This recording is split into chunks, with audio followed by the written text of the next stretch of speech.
Hey guys, here we are again with another MCU series review. This time Thor, which I'm excited about because I've been a lot of the times a defender of the Thor movies. Not the second one, because the second one's not great, but we'll get to that in a later review. But specifically the first Thor film, I've been a defender of this for a good few years now. It's one of my favourite Phase 1 movies, up there with the first Iron Man movie and obviously the first Avengers movie. And I think it's one of the more underrated films in the MCU. There's just a lot that I like about this. There's some things that I do know are bad about this film and are flaws and weaknesses. But I honestly think everything involving Asgard in this movie is pitch perfect done. You know? I love how they brought in Kenneth Brannagh to direct this, who has a lot of background in Shakespearean productions, and you can tell everything feels very Shakespearean. The production design in Asgard looks beautiful. The CGI, everything, it just looks gigantic and gorgeous, and the whole Shakespearean vibe I really dig. And I don't think there's been a casting choice as perfect from the minute you see him in his costume, the minute he walks on screen, than Chris Hemsworth's casting as Thor. He's perfect. He is literally perfect in that role. Like, I can't think of anyone else who could play Thor at this point. Like how I can't see anyone else playing Robert Downey Jr.'s role as Iron Man. But, so yeah, Chris Hemsworth is the perfect Thor. He looks the part, he acts the part. He's great as this first version we see of Thor, where, you know, he's Thor, he has his powers, he has his hammer, but he's, you know, he is still immature, you know, he's still a flawed character, he's still prone to being arrogant, he's still prone to making mistakes that someone who is set to be a king shouldn't make. And just everything, I just feel they nailed the character of Thor, even if the films, as films, often didn't work. Like, the Thor trilogy, all the films are wildly different in style or tone, but the one thing that has remained the same has been the excellence of two performances.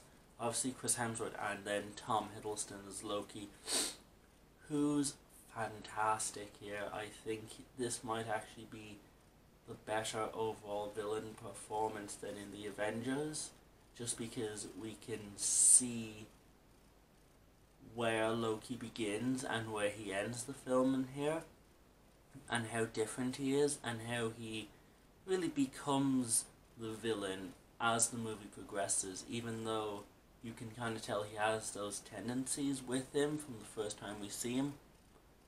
But he just works so well as that sneaky heel villain, that, you know, sneaky, but, you know, whatever.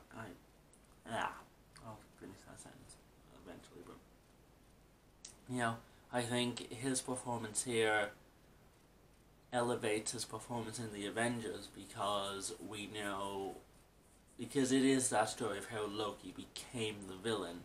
So that's why I prefer Loki in this movie ever so slightly too in the Avengers, even though he's great in both films.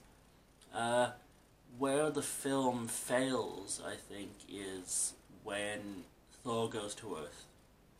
A lot of the Earth stuff isn't great, you guys.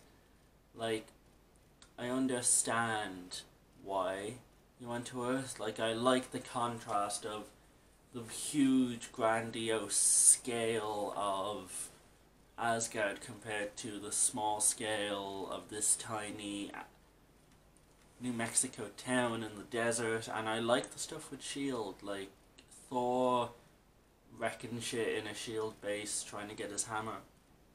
That shit's cool, and I like the little cameo by Hawkeye, even though I feel like he could have been in the movie a lot more. But at this point, it's just par for the course, and we should have seen it as a sign as to how much this issue would keep popping up with Hawkeye, where he should be in more, but isn't in more. But no, just so the Earth, and I one of the things I do like about the Earth stuff here, and even in the second Thor movie, is the fish out of water humor that Chris Hemsworth does. That's always great, but that's because Chris Hemsworth has a really good comedic skill to him. Like, he is a very funny man, and I don't think he gets that. As an actor, I don't think he gets that much recognition for it as I think he should, because obviously he's a hot Australian beach bod, god, sexy boy, kind. But I do think he's a tremendous comedic actor. So that's why he makes that stuff work. The stuff that doesn't work is anything with Natalie Portman or Kat Dennings. Like, neither of those characters needed to be in this movie. Natalie Portman is literally the worst love interest in any of the MCU movies. Like, her reasoning for liking Thor is so underdeveloped, other than he's good looking and he has abs. Like, that's literally, it's the worst romance. Like, you know, it makes Doctor Strange, and I can't even remember the name of one that Rachel McAdams played. It made that look like Romeo and Juliet. It's so, like, I'm not against the idea of it, but it was just really underdeveloped, and that's annoying because I really like Natalie Portman as an actress as well. So, like, an actor and an actress that I both quite like, and it's just a terrible romance and there's no chemistry, and it just feels like a needless subplot to keep Thor attracted to Earth in some way. And, like, I just feel like there were other ways to do that and to get that element into the story later on down the line, but I just do not think this was it. I do like Stellan Skarsgård's character here, though. He's a nice addition. Like, I think he could have been the sort of connection between Earth and Thor that we needed in this movie, so I don't even think the women were needed. I just like this. It feels small, even though it's also big, and I like the contrast of the film, and this is just a film that I find quite rewatchable, even though, again, I do have problems with the Earth side of the story. So I'm going to give it 7 out of 10. It's one of the more enjoyable Phase 1 movies. Not the best, but really enjoyable, and I think a little bit underrated in terms of MCU standalone movies.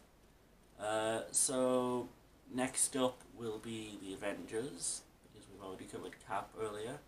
But so I'm looking forward to that, and I will see you then. Until then, bye.